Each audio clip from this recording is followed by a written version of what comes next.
गलत स्टॉक में पैसा लगाने से पहले इन 5 मैट्रिक्स को जरूर समझे। तो नमस्कार दोस्तों, मैं जय गोडेला स्वागत करता हूं आपका हमारे स्टॉक मार्केट इन्वेस्टिंग कोर्स के 9th लेक्चर में। पिछले कुछ लेक्चर में हमने आपको स्टॉक मार्केट के बेसिक कंसेप्ट से इंट्रोड्यूस करवाया था और अब आपको शेयर को बाई एंड सेल करना भी आ गया होगा। तो अब अगर आप शेयर मार्केट में जाकर कोई भी शेयर खरीदेंगे तो हो सकता है कि आपको वो शेयर महंगा मिले, और क्योंकि आपने शेयर महंगा खरीदा है तो बहुत ज्यादा चांसेस है कि उसके बाद शेयर की प्राइस बहुत लंबे समय तक बढ़े ही नहीं या फिर गिर भी सकती है और आपको लॉस भी हो सकता है। इसलिए आपको स्टॉक की सही प्राइस पता करना भी आना चाहिए। बचपन में अगर आप अपने पेरेंट्स के साथ किसी भी शॉप या बाजार में गए होंगे तो आपने जरूर नोटिस किया होगा कि आपके पेरेंट्स कोई भी चीज खरीदने से पहले दुकानदार से मोल भाव जरूर करते थे, और वो ऐसा इसलिए ही करते थे ताकि उन्हें जो सामान खरीदा है वो महंगा ना मिले। उसी तरह से इन्वेस्टिंग में भी सेम कंसेप्ट का यूज होता है ताकि हम एसेट्स को उनकी सही प्राइस पर बाई कर सके। और हम जिस मेथड का यूज करके किसी भी एसेट की सही वैल्यू मतलब की प्राइस डिसाइड करते हैं उन्हें हम वैल्यूएशन मेट्रिक या फिर वैल्यूएशन रेशियोज कहते हैं। तो अगर आपको ये पता करना है कि शेयर सस्ता मिल रहा है या फिर महंगा मिल रहा है तो इसके लिए आपको वैल्यूएशन रेशियोज का भी यूज करना होगा। और वैल्यूएशन रेशियोज में सबसे कॉमन जो दो रेशियोज है वो है पीई रेशियो और पीबी रेशियो। तो आज के इस लेक्चर में हम इन दोनों रेशियोज के बारे में ही बात करेंगे। लेकिन पीई रेशियो यानी प्राइस टू अर्निंग रेशियो या पीबी रेशियो यानी प्राइस टू बुक रेशियो को डिस्कस करने से पहले हमें कुछ इंपॉर्टेंट कंसेप्ट को भी सीखना होगा, तभी आपको ये रेशियोज इजीली समझ आएंगे। तो सबसे पहले हम बात करते हैं ईपीएस की। ईपीएस की फुल फॉर्म होती है अर्निंग्स पर शेयर, यानी शेयर होल्डर्स को एक शेयर के पीछे कितना प्रॉफिट या फिर कितनी अर्निंग्स मिलने वाली है। इसे एक एग्जांपल से समझते हैं। मान लीजिए कि आपके पास एक पिज्जा की स्लाइस है और आपके दोस्त के पास भी एक पिज्जा की स्लाइस है, तो आप दोनों ही पूरे पिज्जा में से एक एक स्लाइस के शेयर होल्डर्स हो। अब मान लीजिए पिज्जा में टोटल 10 स्लाइस है और इसके साथ ही पिज्जा कंपनी ने 1000 रुपए का प्रॉफिट कमाया है, तो इस केस में अर्निंग पर शेयर होगा 100 रुपए। इसको निकालने के लिए हमने 1000 को 10 से डिवाइड किया। अब यहाँ पर 1000 रुपए वो है जो कंपनी ने कमाए हैं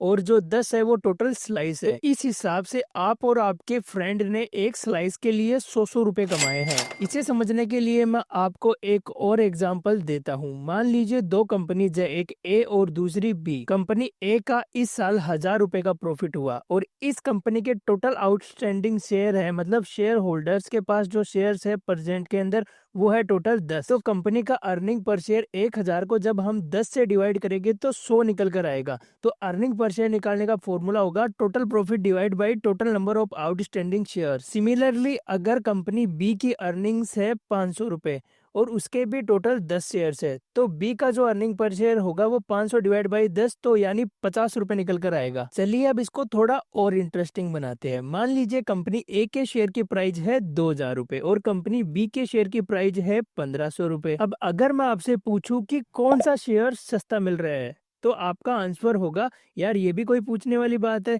जो शेयर 1500 का मिल रहा है वही सस्ता होगा, यानी कि बी। लेकिन इस बार आपका जो आंसर है वो बिल्कुल गलत है। देखिए शेयर्स को डायरेक्टली प्राइस के बेसिस पर कंपेयर करना और डिसाइड करना कि कौन सा शेयर सस्ता है और कौन सा शेयर महंगा, ये थोड़ा गलत है। ये मैं जरूर मानता हूँ कि 1500 रुपए 2000 रुपए से कम जरूर होते हैं, लेकिन प्राइस के बेसिस पर आप किसी स्टॉक को जज नहीं कर सकते कि वो शेयर सस्ता है या फिर महंगा है। इसलिए यहाँ पर वैल्यूएशन का कंसेप्ट आता है और वैल्यूएशन के लिए ही हम पीई का यूज करते हैं। इस रेशियो का यूज करके हम एक कंपनी की प्राइस को उसकी अर्निंग्स के साथ टैली कर सकते हैं। तो इसे और आसानी से समझते हैं तो पी रेशियो का फॉर्मूला होता है प्राइस ऑफ द कंपनी, यानी उस शेयर की जो प्राइस है वो divide by earning per share. तो मान लेते हैं कि जो कंपनी ए है उसके शेयर की प्राइस है 2000 रुपए और उसका अर्निंग पर शेयर है वो है 100 रुपए। मतलब कंपनी ए का जो शेयर होल्डर है वो 2000 रुपए देकर पर शेयर 100 रुपए कमा रहा है। डेट मीन्स कंपनी ए का पीई रेशियो है वो होगा 2000 डिवाइड बाई 100 यानी कि 20।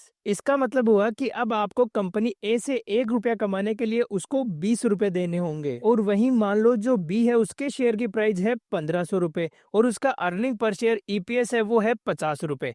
तो इस केस में उसका पी रेशियो होगा 1500 डिवाइड बाई 50 यानी कि 30 रुपए। मतलब उस कंपनी से जो बी कंपनी है जिसकी प्राइस 1500 रुपए है, उससे 1 रुपया कमाने के लिए आपको 30 रुपए देने पड़ रहे हैं। तो अब क्योंकि कंपनी ए का पीई 20 रुपए है और कंपनी बी का पीई 30 रुपए है, इसका मतलब है कि कंपनी ए का वैल्यूएशन स्टॉक बी के कंपैरिजन में कम है। यानी वैल्यूएशन के हिसाब से स्टॉक ए ज्यादा अट्रैक्टिव है और कम वैल्यूएशन पर मिल रहा है, जबकि उसके शेयर की प्राइस 2000 रुपए है। यानी जितना कम पीई रेशियो उतना ही फेयर वैल्यूएशन आपको मिल रहा है। अब अगर आपको ये कंसेप्ट एक बारी में समझ नहीं आया तो टेंशन मत लीजिए, आगे ये कंसेप्ट बार बार रिपीट होते रहेंगे। और अगर आप चाहते हैं तो आप इस वीडियो को एक बार फिर से रिपीट करके भी देख सकते हैं। साथ ही साथ मैं आपको यहाँ पर कहूंगा कि आप जो कुछ भी सीख रहे हैं ना, उनको नोटबुक के अंदर जरूर लिखिए।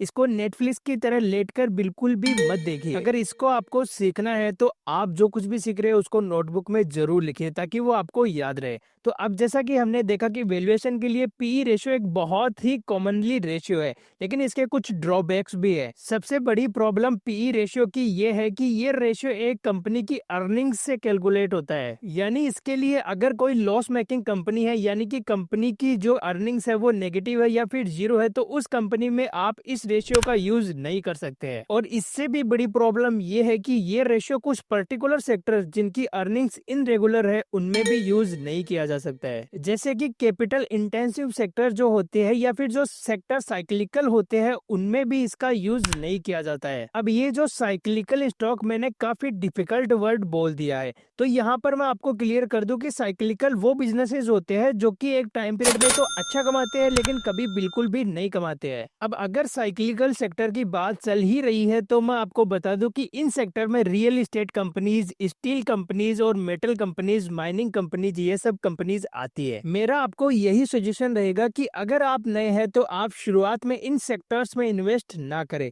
बल्कि आप एक स्टेबल सेक्टर में ही इन्वेस्ट कीजिए और वहां पे पीई रेशियो का यूज करके आप सस्ते स्टॉक्स को ढूंढ सकते हैं। तो देखिए, हमें ये समझ आ चुका है कि अगर किसी कंपनी का पीई रेशियो कम है तो इसका मतलब है कि वो स्टॉक आपको सस्ता मिल रहा है। अब हमने पीई रेशियो तो समझ लिया है, लेकिन स्टॉक मार्केट में एक और पॉपुलर रेशियो यूज होता है जिसको बोलते हैं पीबी रेशियो, यानी प्राइस टू बुक रेशियो। इस रेशियो को समझने के लिए हमें सबसे पहले बुक वैल्यू के कंसेप्ट को समझना पड़ेगा। तो चलिए समझते हैं। तो फिर से हम अपना वो कंपनी ए वाला एग्जांपल ही कंटिन्यू करते हैं। तो मान लेते हैं कि जो कंपनी ए है वो पिछले 20 साल से अपना बिजनेस एक्सपेंड कर रही है और बिजनेसेस करते हुए उसने बहुत सारी जमीन खरीदी है, प्लांट्स खरीदे हैं, मशीनरी लगाई है। तो मान लीजिए इस कंपनी के एसेट की जो मार्केट वैल्यू है वो है 10,000 रुपए, लेकिन इस कंपनी ने 1,000 रुपए का लोन भी ले रखा है। तो इस कंपनी की बुक वैल्यू होगी 10,000 माइनस 1,000 यानी कि टोटल 9,000 रुपए। यानी बुक वैल्यू को कैलकुलेट करने के लिए हमें टोटल एसेट्स में से लायबिलिटीज को घटाना पड़ेगा। अगर हम थ्योरी वाइज समझे तो बुक वैल्यू का मतलब होता है कि अगर एक कंपनी कंप्लीटली बैंकक्रप्ट हो जाती है तो उसे लिक्विडेट करने के बाद, यानी कि जो उसके एसेट्स है उनको बेचने के बाद शेयर होल्डर्स को कितना पैसा मिलने वाला है। तो अब आपको ये समझ आ गया होगा कि बुक वैल्यू क्या होती है। तो अगर आपको बुक वैल्यू पर शेयर निकालना है तो कैसे निकालेंगे? तो इसके लिए आपको कंपनी की जो बुक वैल्यू है उससे उसके जो टोटल नंबर ऑफ शेयर्स है उससे डिवाइड करना होगा और ऐसे आपके सामने बुक वैल्यू पर शेयर निकल कर आ जाएगी। तो जैसे मान लीजिए इस कंपनी की जो बुक वैल्यू है वो है 9,000 रुपए और इस कंपनी के मान लेते हैं टोटल 10 ही शेयर्स है, तो इस हिसाब से उसकी बुक वैल्यू पर शेयर होगी 900 रुपए। तो अब हमें कंपनी की बुक वैल्यू पर शेयर पता चल चुकी है, तो अब हम पीबी रेशियो निकाल सकते हैं। अब क्योंकि पीबी रेशियो निकालने के लिए हमें शेयर की प्राइस को उसकी बुक वैल्यू पर शेयर से डिवाइड करना होता है। तो इस कंपनी के शेयर की प्राइस थी 2,000 रुपए, उसकी बुक वैल्यू पर शेयर निकल कर आई थी 900 रुपए, यानी इस कंपनी की प्राइस टू बुक वैल्यू यानी पीबी रेशियो होगा 2.2। मतलब हमने कंपनी की जो 900 रुपए की जो बुक वैल्यू है उसके लिए 2.2 टाइम्स प्राइस कंपनी को पे किए हैं। दोस्तों, price to book ratio cement companies, power companies, construction companies में यूज किया जाता है, यानी ऐसी इंडस्ट्रीज जहां पर कंपनी के पास हार्ड एसेट्स होते हैं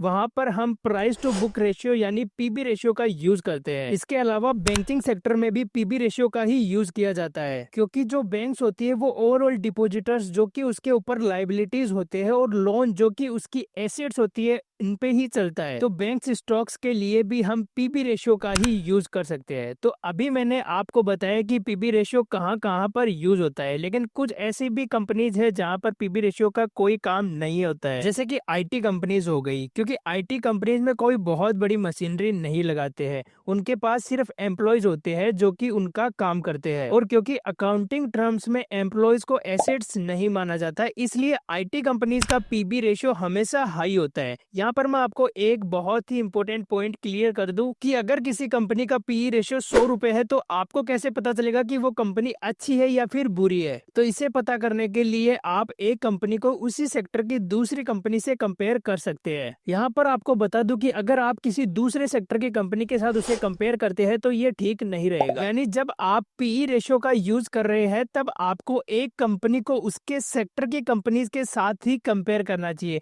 यानी आप एक आईटी कंपनी को दूसरी आईटी कंपनी के साथ ही कंपेयर करें, ना कि आईटी कंपनी को किसी दूसरी एफएमसीजी या फिर बैंक कंपनी के साथ। इसके अलावा जब आप किसी कंपनी का पीई रेशियो या पीबी रेशियो देख रहे हैं, तो आप उसका हिस्टोरिकल वैल्यूएशन भी जरूर देखें। यानी उससे पहले का पीई रेशियो कैसा था, 3 साल पहले का कैसा था, 5 साल पहले का कैसा था। क्योंकि कुछ ऐसी भी कंपनीज होती है जिनका पीई रेशियो जनरली हाई ही रहता है। ये सारा डेटा आप स्क्रीनर जैसी वेबसाइट पर देख सकते हैं, वहां पर फ्री में अवेलेबल है। तो जैसे अगर आप किसी भी स्टॉक का पीई रेशियो देखना चाहते हैं, तो आप स्क्रीनर के वेबसाइट पर जा सकते हैं। वहां पर जाने के बाद आप स्टॉक का नाम लिखकर सर्च कर सकते हैं। स्क्रीनर में जाने के बाद आपको ऊपर ही जहां पर स्टॉक्स की डिटेल दिखाई देती है, वहीं पर पीई रेशियो का ऑप्शन भी देखने को मिल जाएगा। इसके अलावा जब आप थोड़ा नीचे स्क्रॉल करोगे, तो यहाँ पर आपको हिस्टोरिकल पीई रेशियो है वो भी देखने को मिल जाएगा। इसके अलावा स्टॉक का पीबी रेशियो भी आप स्क्रीनर की वेबसाइट पर देख सकते हैं। और अगर आप किसी भी स्टॉक का डेटा देखना चाहते हैं, तो आपको बस स्टॉक का नाम लिखकर सर्च कर देना है और उसका जो पूरा डेटा है वो आपको यहाँ पर देखने को मिल जाएगा। तो यहाँ तक की वीडियो में आपको पीई रेशियो क्या होता है, पीबी रेशियो क्या होता है, उसको कैसे यूज करना है, ये सब कुछ समझ में आ गया होगा। तो अब चलते हैं इस लेक्चर के फाइनल टॉपिक पर, जो है अर्निंग यील्ड। वैसे तो ये एक बहुत ही पुराना कंसेप्ट है और आज के टाइम पर उतना ज्यादा यूज नहीं किया जाता है, लेकिन फिर भी आप इसे सीख सकते हैं। इससे कंपनी की ओवरऑल वैल्यूएशन निकालने के टाइम आप इसे कंसीडर भी कर सकते हैं। इस कंसेप्ट को बेंजामिन ग्राहिम ने अपनी बहुत ही फेमस बुक इंटेलिजेंट इन्वेस्टर में सिखाया है। और आपको पता ही है कि बेंजामिन ग्राहिम है कौन। वो दुनिया के सबसे फेमस इन्वेस्टर है और वॉरेन बफेट भी जिनको अपना गुरु मानते थे। तो सबसे पहले हम ये समझते हैं कि अर्निंग यील्ड क्या होता है और उसको कैसे कैलकुलेट किया जाता है। तो अर्निंग यील्ड एक परसेंटेज है जो कि एक कंपनी के अर्निंग पर शेयर और उसके करंट स्टॉक प्राइस के बीच का रेशियो होता है। इसको कैलकुलेट करने के लिए हम जो स्टॉक का जो अर्निंग पर शेयर होता है यानी ईपीएस, उसको स्टॉक की प्राइस के साथ डिवाइड करते हैं और फिर उस नंबर को हम मल्टीप्लाई करते हैं 100 से, ताकि हम उसे परसेंटेज के टर्म में पता लगा सके। जैसे मान लीजिए कंपनी का अर्निंग पर शेयर है 5 रुपए और उसके शेयर की प्राइस है 100 रुपए, तो उसका अर्निंग यील्ड होगा वो होगा 5%। ये परसेंट बताता है कि आप एक शेयर को 100 में खरीदते हैं तो आपको हर साल 5% का प्रॉफिट मिलता है।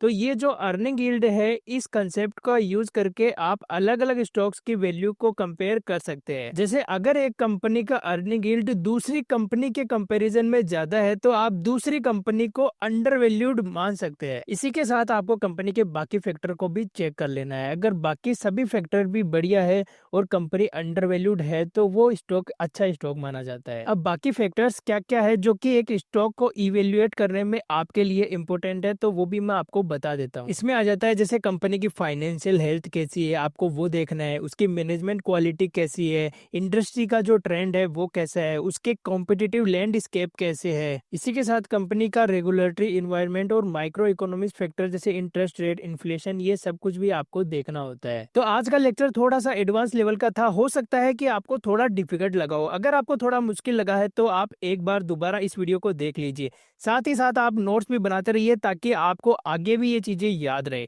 तो आज के लिए इतना ही, मिलते हैं नेक्स्ट लेक्चर में। अगर आपको वीडियो वैल्यूएबल लगा तो आप वीडियो को लाइक करके चैनल को सब्सक्राइब कर सकते हो ताकि आपसे नेक्स्ट वैल्यूएबल वीडियो मिस ना हो सके।